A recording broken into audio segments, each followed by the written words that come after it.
Whew.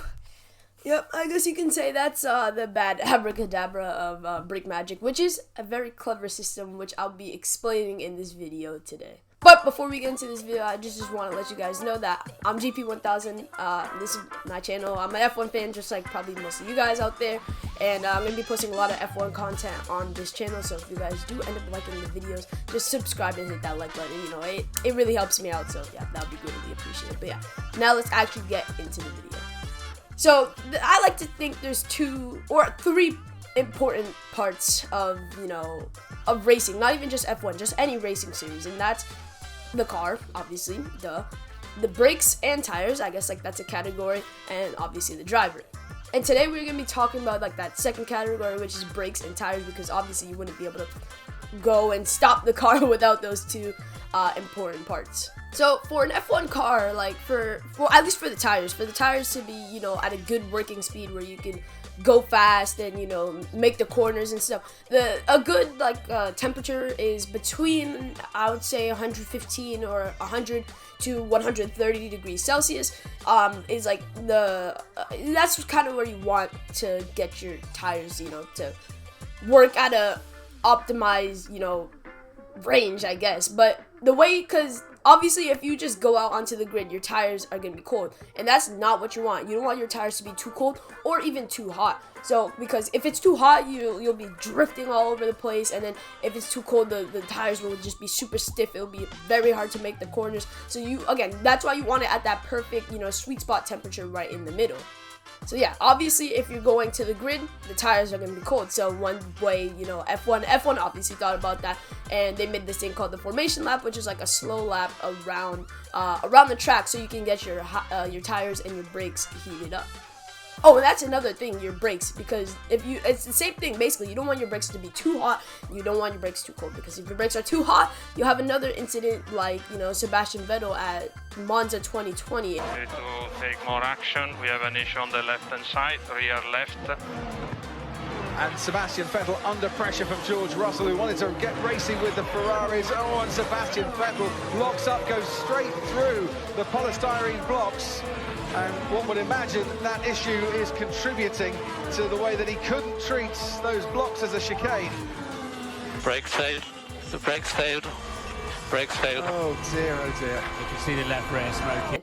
That can potentially break like the whole brakes line. That can put your brakes on fire, make the whole brakes just gone in a snap, just like that. And then if your brakes are too cold, they just wouldn't, function properly. And again, too hot, too cold, you don't want either of those, because the brakes or tires won't function properly. And again, the best way to do this is on the formation lap. Now, if you've ever watched an F1 race and you were there since the beginning and you've seen the formation lap, you'll see the drivers start to swerve kind of left and right on the track, especially on the straights. They'll start to swerve left and right, and then they'll sometimes go hard into the corner or super soft into the corner.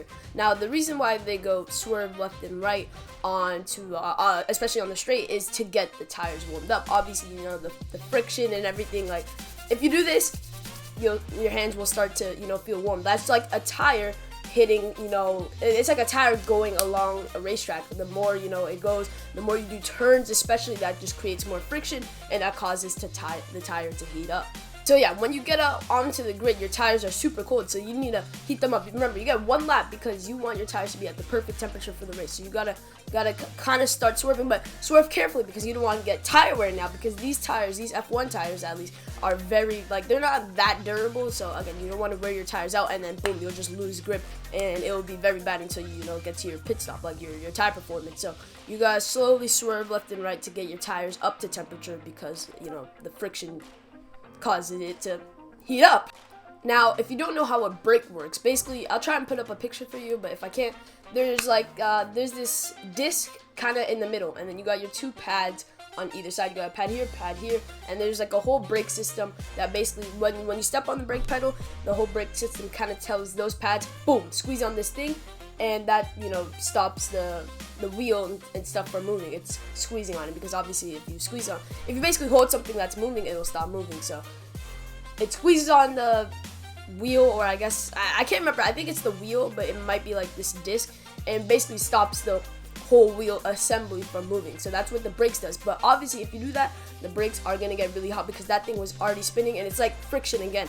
That disc thing was spinning very fast already. So if you get the brakes to start squeezing on that, boom, the brakes and the disc are going to get hot. And that's like why we have brake ducts, because it's kind of like an opening to get air coming into that disc, because once you squeeze it, that disc is gonna get hot, and the brakes as well. So you got to get the air flowing in. So that's why on the formation lap you see two things drivers are doing as well with the brakes. At least you see them either going really hard into a corner so then they can heat up that brake, because again, once you get the car onto the grid, that brake is going to be cold. So, or the brakes are going to be cold, and then sometimes they'll go soft because obviously they don't want to break the brakes, and you don't want to get them too hot because then, you know, the performance of the brakes will just be really bad. Now, in 2014, as most of you guys know, F1 switched to a turbo hybrid like engine, and basically the whole car changed. If you guys want, I'll explain that whole thing in a whole nother video.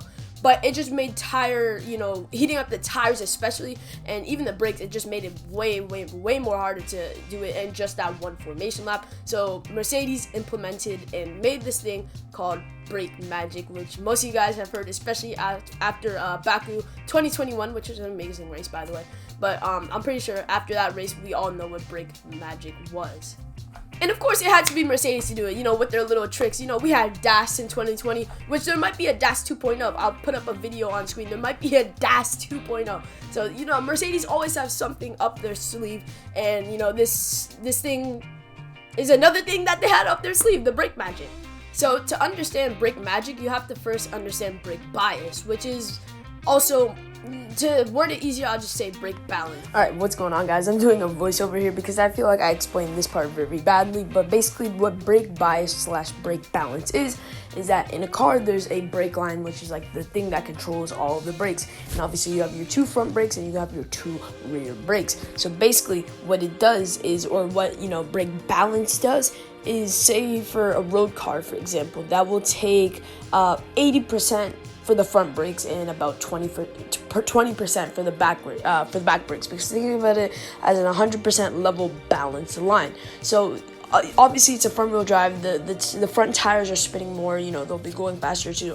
Ultimately, you need more pressure on the front brakes to stop the car, and obviously less pressure, on the rear brakes to stop the car. So basically, they'll do 40% on each tire. So on the front, because you know half of 40 is 80. You have two front tires. You'll do 40 on the front of each tire and 10 brake pressure, like 10 going on each tire, or on each brake on each tire, because once you step on that brake, then you know that's what happens. You got 40 on your left, 40 on your right for your front, and then 10 of that brake pressure is going on your rear tires on each of the things. So that's what happens when you press on the brake pedal. And then obviously if it's a rear wheel drive road car, it's about 60% on the front wheel drive, because you still need a lot of pressure on the front tires to stop the car, but it's about 40 on the rear tires. So basically 30 would be on each front tire, and then 20 would be on each rear tire. So when you press on that brake, that's how much pressure goes to each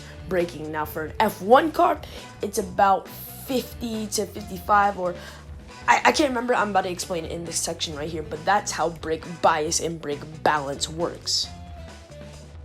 Now, obviously, for an F1 car, it's just a little bit different. I believe it's 55 in the back and 54. I mean, it's 45 in the front, or it might be vice versa. But I know it's 55 and 45 for the brake bias. That's for like during a race. Obviously, you're not going to be getting a whole. That's not like a whole lot of pressure on, you know, just one end of the car, because you know, for a front wheel drive, like you got 80 on the front, like that's a whole lot of pressure going to the front. Now for an F1 car, it's like pretty much equal, but again, that's not a great it's really hard with that brake bias to heat up your tires and your brakes quickly. So Mercedes obviously made the Magic system. So what Magic does, it's a button on the back of the steering wheel, I believe. I'll try and put up a picture, but if I can't, I mean, obviously it's going to be pretty hard because Mercedes is super secretive about this stuff. But what Brake Magic does is it moves it moves the 55 to 45%. It moves 90% to the front of the car. So it basically becomes a front wheel drive car. It moves 90% of the brake bias to the front of the car, because the front is the hardest part of the car to heat up, and to heat up and even cool down. So they want to move all that brake pressure to the front so you can heat up the brakes, and then obviously you got the air coming from the front, so that will eventually cool it down. And so it also goes to the tires. It's not just to the brakes; it goes to the tires a bit because the tires, even the front tires, are still harder to heat up than the rear tires. So yeah, it moves everything basically from the back, and they already had 55 in the front, I believe, so it basically moves all that from the back and leaves like 10% in the back and puts 90 to the front. That's what Brake Magic does. And I'm back at it again with a terrible explanation, but hey, give me a chance. This is literally my second video. But basically, Lewis locked up. The reason why Lewis locked up is because obviously he accidentally clicked that magic button, and like I said, it moves all the brake bias to the front of the car. So when you have 90% brake bias on the front of the car, you don't need to slam on the brakes. You honestly, you just need to hold it down just for a little bit. And so you got 90%, your brakes, you'll be good. You can go into turn one. It's gonna be a little bit loose on the rear end because obviously it's gonna be unstable because it does not have the same brake pressure as the front of the car. It won't be very equal, but still, you don't need to press, like, you don't need to slam on the brakes on how you would normally do if it was on a normal brake bias. So obviously Lewis accidentally hit the magic button. He didn't know that the magic was on, so he slammed on the brakes like he would normally do, and that's why he went absolutely flying into turn one. Like, especially for an F1 car, 90% brake bias in the front is very hard in race standards, especially when he's trying to send it into turn one, or I think he was on the outside. No, he was on the inside, especially when you're trying to send it into turn one. 90% brake bias is, that is a lot. So yeah, obviously all that pressure forced the tires and the brakes and everything. Nothing could handle it. Boom, lock up straight into turn one. So that's what Brake Magic did to Lewis in Baku. Now, not only that, like when magic is on, when it's in play, like, since F1 switched to that turbo hybrid era, obviously you have, what we guys know as ERS mode, or just like your energy recovery system, basically. Or, well, I just explained what it means. Okay, yeah, didn't mean to do that, but that's what it means. Oh gosh, I'm a terrible YouTuber. With F1 switching to the turbo hybrid era, you got this energy recovery system for the engine, and it basically gives you more power. It gives you more horsepower, and it puts power into this thing called the MGUK, which is another part of the engine. Again, if you guys want me to explain this, let me know down in the comments, because I will, because it is hard to explain with just a few words. But basically, once magic is in play, it takes all that recovering energy that would usually go back to the engine, and specifically the MGUK. It takes that and it puts it all in, the tires, so it can, basically add more. If you think about it, it adds more brake bias, so then the tires can heat up quickly. And that's why Lewis is always quick off the start. Lewis is quick off the start. He always has great tire temperatures, great brake temperatures. Like, we've seen it in Abu Dhabi. Even in Saudi Arabia, that's why there were so many crashes. Lewis was just so great off the start, and it's because the temperatures were so good, because magic not only does the brake bias, but it takes a lot of your ERS energy and puts it into the tire. So that's why they do magic. That's why they use magic on the formation lap, because obviously you want to use that ERS in the race to get more horsepower and have the car go faster. So basically, in really simple terms, magic adds more brake bias to the car and takes the heat generated by the brakes into the tires. I guess that's the most simple way I can really explain it, because it's a confusing system, but once you learn about it, you'll understand. But yeah, Mercedes clever, because Mercedes are always clever, but yeah, it's just a great system because it basically heats up the tires and everything, and the brakes just way more than if the normal setting was used, basically. But magic is a great it's a great system, but it could also be very dangerous, which I'm about to explain right now. Okay, here I go with the explaining, and I hope this is the last time, but basically I was trying to explain Lewis's starts and how magic can be potentially dangerous. So basically on the steering wheel, at least on the back, there's like 3 levels. There's the top level, the middle layer, and the bottom layer. So basically on the top layer, there's 2 buttons. There's your DRS button, and which is now confirmed, your magic button, which is on the top of the steering wheel. So if you see a bunch of onboards of Lewis's starts, you'll see his left hand is always on top of that steering wheel, and that magic button is on the top left of the steering wheel. And he puts his left hand on top of the steering wheel so he can try and get the clutch pedal, so he can try and get it in a good position so he can, fly off the start just as he usually always does. So obviously he can always accidentally hit Magic at the start of the race, especially when he's trying to hit that clutch paddle from the top of the steering wheel. So if he hits that Magic button, there can be massive crashes, and it could result in a lot of damage and just a lot of money, being spent to repair the cars, especially for a team. Like if if it's a massive crash, like for example Hungary, if a team that's a low budget like Haas or Alpha, or, Alpine or something, and somehow in the mix of that they have a lot of money to they're gonna have a lot of, it can be hard for them to basically fix the car. But yeah, that's how that's one way Magic can be potentially dangerous. And obviously he can always hit that button when the road is super bumpy. You can see it on their onboards. The road is so bumpy, they're jumping up and down. So yeah, you can see it on their onboards. You can always accidentally press that and you can hit into somebody, just like I'm gonna put it up on screen right now, just like he hit his pit mechanic. You can always accidentally press this button and disaster can strike. So yeah, that's the danger of Magic, and hopefully this is the last time I'm talking to you while editing this video, because I am so bad at explaining things. But anyways, back to the video. So when I said it, I think it was unfair to all the teams, because I already know to make a system like that, which is again a very clever system. I already know it costs some hefty money, because any system, anything you implement costs a lot of money. So Mercedes, obviously they're the top team in F1, and the top 3 teams every season get a bonus of money. That's why you always see the midfield battles for P3 always so competitive, because you want that extra money going into the next season. That's how that's what we saw with McLaren last season. That's why their car was absolutely amazing. Well, not really at the end of the year, but absolutely amazing throughout the season. So you want to finish in the top 3 because you'll get that extra money boost. And obviously for the past 7 years, or might be 8 years, that Mercedes have won the Constructors' Championship. Yep, they finished first, so they get a big money boost. So they have that money to add the brake magic system. But for example, like a team like Haas or Alpha, like low budget teams that can't afford that, because of Formula One has a cost budget. So for those low, or a salary cap, sorry, but for those not salary, a money cap, anyways, but for those low budget teams that can't really afford it, it's hard for them to implement that brake magic system. So it's not fair to all the teams in the grid. And yes, I know that's sport, but I still think it gives a huge advantage. Like, look at Lewis on the start. Again, how many times do I have to say this? Look at Lewis Hamilton on the start. He has amazing starts every time, and it's because of the magic system. So that's one reason why I think magic should be removed. But yeah, it's not fair to all the teams in F1.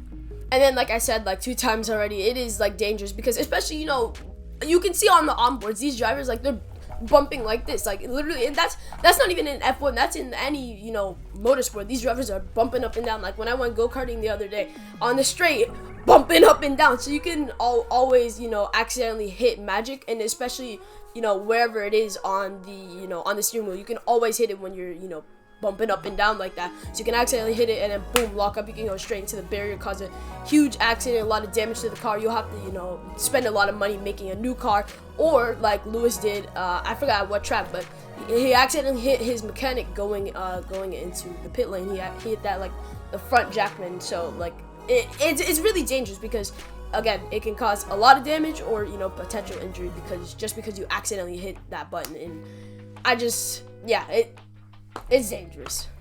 Like a Bottas Hungary 2021 can always happen with magic, and especially if every single team has it. That's 20 drivers that have magic. There's a high risk that there's a high chance that somebody accidentally has it on. These big incidents and potential risk of high risk of injury.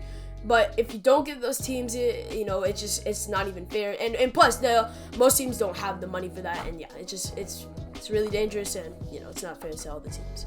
So yeah, that's my video on brake magic, and brake magic explained how I think it should, why I think it should be removed from Formula One. But if you guys have any other video suggestions, like I said 6 times already, make sure to comment down below. Comment it down below, because I honestly love talking about F1, and I love F1 in general. So yeah, if Any other video suggestions, just comment it down below, and yeah, I'll probably make a video on that, and yeah, I'll see you guys in the next video. Peace.